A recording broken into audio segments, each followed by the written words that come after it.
আসসালামু আলাইকুম, সবাইকে শুভেচ্ছা জানাচ্ছি। মাসুম মাহবুব দেখছেন ওপেন দ্য ইউটিউব চ্যানেল এবং মাসুম মাহবুব ফেসবুক পেজ। পৃথিবীর যেই প্রান্ত দিক থেকে দেখছেন সবার জন্য শুভকামনা, ভালোবাসা।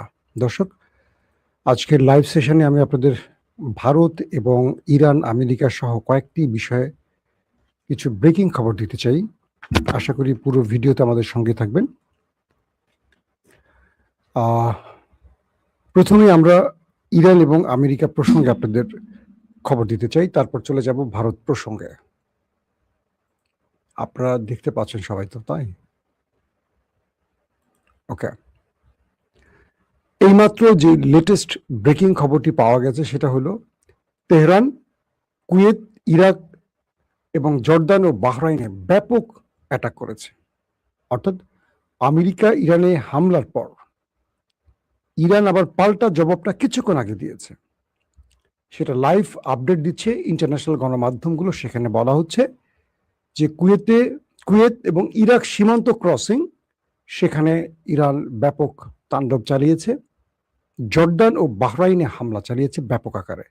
তাণ্ডব শব্দটা বললাম, কেউ মাইন্ড করবেন না। আবার বলা হচ্ছে টানা 12তম দিনে মার্কিন হামলার পর ইরান প্রতিশোধমূলক ক্ষেপণাস্ত্র ও ড্রোন হামলা চালিয়েছে জর্দান, বাহরাইন ও কুয়েতে, এবং সেই দেশগুলো এ ব্যাপারে দাবি করেছে যে হ্যাঁ, ইরানের হামলাগুলো হয়েছে।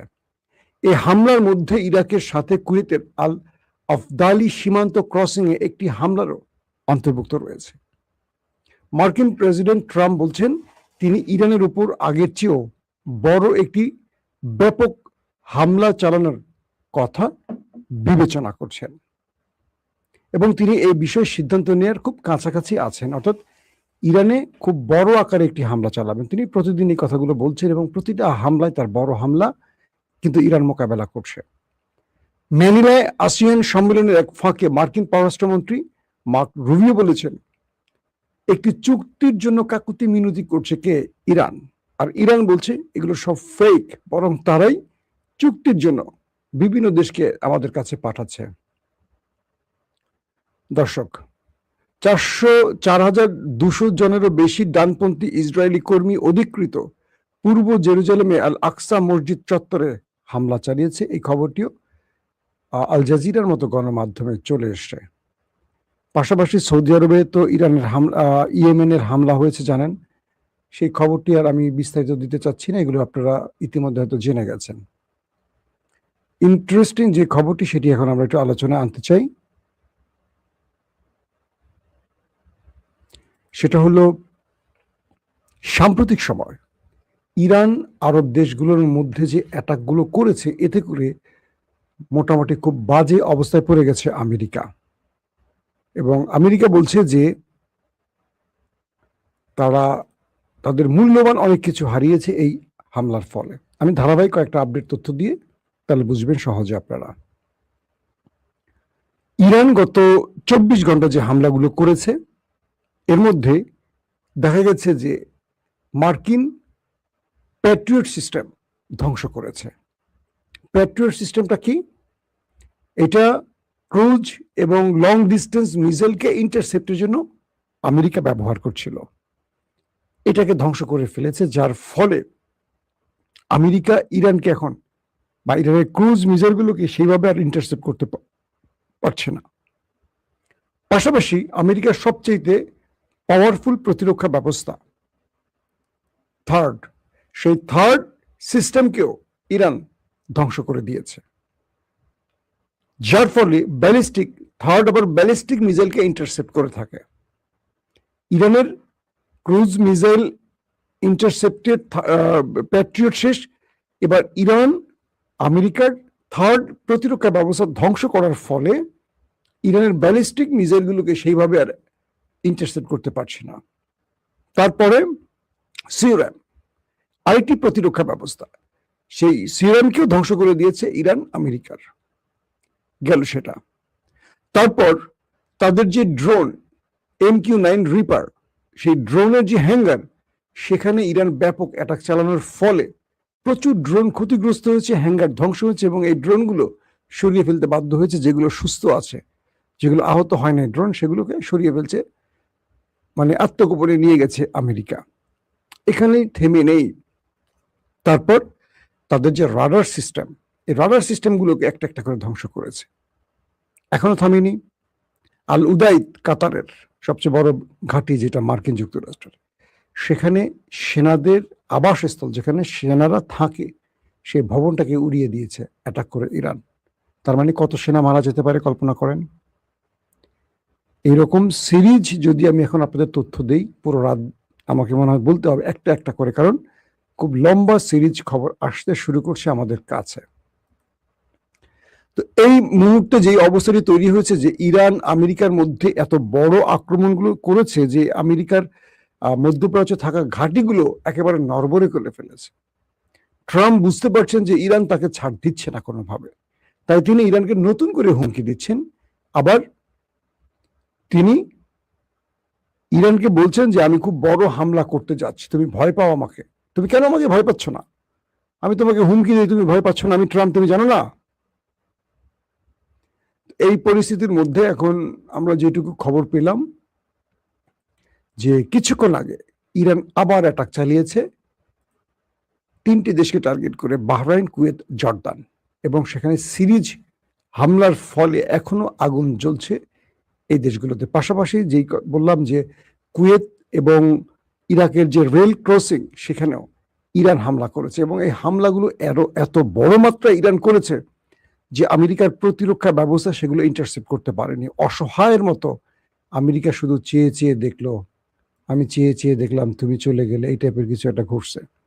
ট্রাম্প নতুন করে সৌদি আরবকে একটা ট্র্যাপে ফেলতে চাচ্ছে, যে তোমাকে আমি শান্তিপূর্ণ নিউক্লিয়ার প্রজেক্টে সব রকম সহযোগিতা করব, তুমি আব্রাহাম অ্যাকর্ডে চলে আসো। এটা আমি আজকে রাত কয়টা 8টার দিকে যে লাইভ, সেখানে আপনাদের ডিটেল বলছি। এটাকে নিয়ে আর আমি আলোচনা করতে চাই না, কারণ আমার হাতে আজকে অনেকগুলো খবর আছে। ট্রাম্পের ফাঁদে কি সৌদি আরব পাড়া দেবে কিনা, এটা নিয়ে পৃথিবী এখন টেনশনে আছে। কারণ সৌদি যদি শেষ পর্যন্ত ইসরায়েলের সাথে আব্রাহাম অ্যাকর্ডে যুক্ত হয়ে যায়, তাহলে সৌদি তার জীবনের সবচেয়ে বড় ভুলটা করতে যাচ্ছে।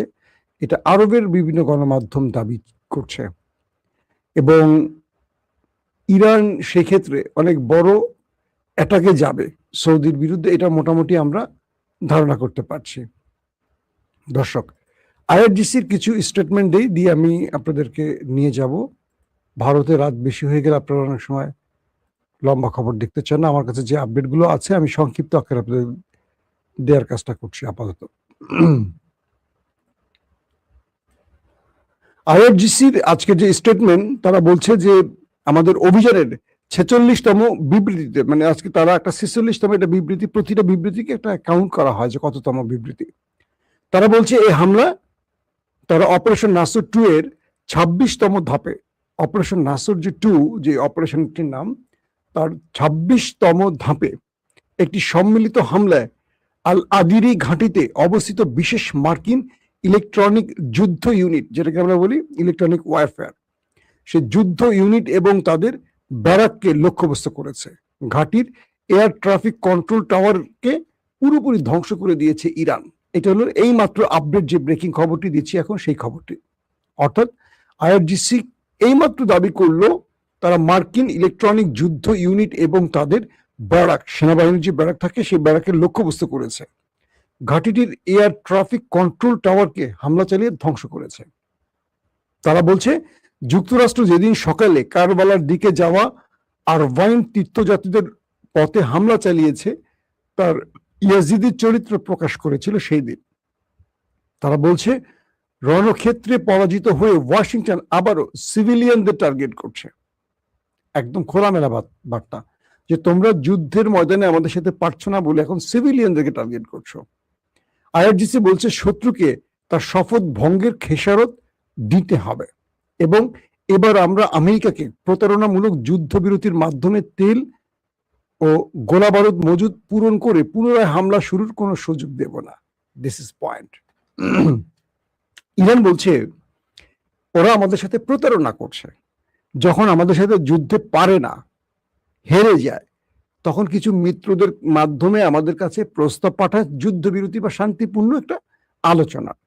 মূলত তারা এই সময়টিতে তেল মজুত করে, তাদের যে গোলা বারুদ শেষ হয়ে যায় সেই গোলা বারুদ মজুত করে বা তৈরি করে, এবং তারা যুদ্ধের জন্য প্রস্তুতি নেয় এই সুযোগটিতে আমাদের সাথে আলোচনার নাম করে এটা প্রতারণা করে। তো আমরা আমেরিকাকে এই সুযোগটি আর দেব না যে তারা আমাদের সাথে প্রতারণা করবে সময় নিয়ে, আর তাদের সাথে আমাদের কোনো সিজফায়ার বা শান্তিপূর্ণ আলোচনা হবে না। এখন যুদ্ধের ময়দানে আমরা সমাধান খুঁজব। মার্কিন বাহিনী ভারত মহাসাগরে তাদের নৌযানগুলোর ক্রুজ ক্ষেপণাস্ত্র মজুদ নিঃশেষ করে ফেলেছে। অর্থাৎ ভারত মহাসাগরে তাদের যেই নৌযানগুলো আছে, রণতরীগুলো আছে বা যুদ্ধ জাহাজগুলো আছে, তাদের ক্ষেপণাস্ত্র প্রায় শেষ করে ফেলছে, কারণ এগুলো ক্রুজ ক্ষেপণাস্ত্রগুলো ইরানে মেরেছে, মোটামুটি তাদের টান পড়ে গেছে ভান্ডারে। এবং আগের দিন ব্রিটেনের RFF ফেয়ারফোর্ট থেকে উড়ে আসা B-1 বোমারু বিমান ব্যবহার করেছে তারা। মানে এটার জন্য কিন্তু আজকে যুক্তরাষ্ট্রের কঠোর সমালোচনা করে হুঁশিয়ারি দিয়েছে ইরান। বলছে যুক্তরাজ্য, তোমরা যদি নেক্সট টাইম আমেরিকাকে এইভাবে আর কোনো সহযোগিতা করো, আমাদের লক্ষ্যবস্তুতে পরিণত হবে। একদম মানে ব্রিটেনকে হুমকি দিয়েছে ইরান। তারা কি বলছে, আগের দিন ব্রিটেনের RF ফেয়ারফোর্ট থেকে উড়ে আসা B-1 বোমারু বিমান ব্যবহার শুরু করেছে আমেরিকা, এটা ব্রিটেন থেকে। IRGC বলছে পররাষ্ট্র মন্ত্রণালয়ের কর্মকর্তারা যেমনটা বলেছেন, ইরানের মাটিতে আগ্রাসনের জন্য ব্যবহৃত যে কোনো ঘাঁটি আমাদের বৈধ লক্ষ্যবস্তু। অর্থাৎ আরবকে যেভাবে বৈধ লক্ষ্যবস্তু বানিয়েছে ইরান, এবার ব্রিটেনকে, ইংল্যান্ডকে বা যুক্তরাজ্যকে তাদের বৈধ লক্ষ্যবস্তু বানাবে যদি নেক্সট টাইম ব্রিটেন আমেরিকাকে কোনো ঘাঁটি ব্যবহারের অনুমতি দিয়ে থাকে। একদম সরাসরি ব্রিটেনকে হুঁশিয়ারি দিয়েছে। IRGC ব্রিটিশ রাজতন্ত্রকে তাদের অপকর্মের দায় আরো না বাড়ানোর জন্য সতর্ক করেছে। ব্রিটিশকে বলছে, তোমাদের অপকর্মের দায় আর বাড়িও না। এবং গণহত্যা, স্বৈরাচারী শাসন চাপিয়ে দেয়া এবং ফিলিস্তিন দখল সংগঠিত করা ও ইসরায়েলের শাসন ব্যবস্থার প্রতিষ্ঠার মতো বিপর্যয় সৃষ্টির ইতিহাসের উদ্ধৃতি দিয়েছে। এই ব্রিটেনই কিন্তু ফিলিস্তিন দখল করে ইসরায়েল নামক একটি রাষ্ট্র তৈরি করে দিয়েছে। দর্শক, আর শেষ যে খবরটি দিব এই কি বলে আপনার আমেরিকা ইরানে, তারপর চলে যাও ভারত প্রসঙ্গে। সেটি হলো, ইতিমধ্যে বিভিন্ন জায়গায় মানে যুক্তরাষ্ট্র ইরানে একটা বড় অ্যাটাক করতে পারে এই হিসেবে ব্রিটেন এবং ফ্রান্স তাদের সকল দূতাবাসের কর্মকর্তাদের দেশ ছেড়ে চলে যেতে বলেছে। এবং আরো কয়েকটি দেশ তারা তাদের এম্বাসি বন্ধ করে ইরান ছেড়ে দেওয়ার ঘোষণা দিয়েছে। তার মানে ইরান একটা বড় হামলা করতে যাচ্ছে যুক্তরাষ্ট্র, এটা ক্লিয়ার। কারণ বিদেশি দূতাবাসের লোকেরা তারা দ্রুত ইরান ছেড়ে চলে যেতে পারে। ইরান বলছে, এবার যদি আমাদের কোনো সিভিলিয়ান স্ট্রাকচারে অ্যাটাক আসে, আমরা মধ্যপ্রাচ্যের আর কোনো কিছু অবশিষ্ট রাখবো না। আরবদের হুঁশিয়ারি করে বলছে যে তোমাদেরকে এবার আমরা যে শিক্ষাটা দেব, এরপর তোমরা কখনো আমেরিকাকে আর ঘাঁটি দিবে না। ইতিমধ্যে কাতারের আল উদাইদ ঘাঁটি থেকে মার্কিন সেনারা সরতে শুরু করছে, তাদের জিনিসপত্র সব সরে যাচ্ছে।